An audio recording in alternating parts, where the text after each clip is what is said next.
So ayun guys, good day nga pala sa ating lahat, no. Nakabili na tayo ng isang sakong Integra 1 feeds ng mga darating nating 35 pieces na broiler chicks. Ito naman yung binili kong yero, kakabit ko dun sa ginagawa kong kulungan nila na hindi pa natatapos hanggang ngayon. Bali sa brooder ko lang muna sila ilalagay. So ayun guys, hintayin natin yung mga sisiw parating na, sabi ng magdi-deliver.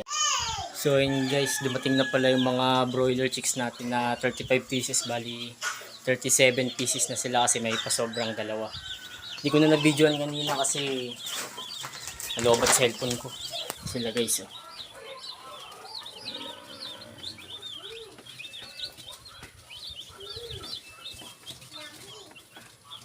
Sila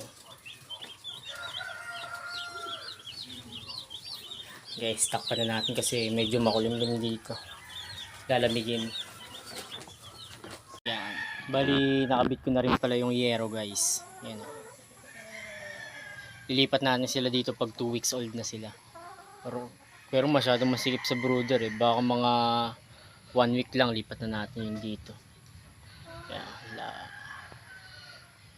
Ako lang gumawa yan guys. Yan. Ating kulungan, tangkal sa waray.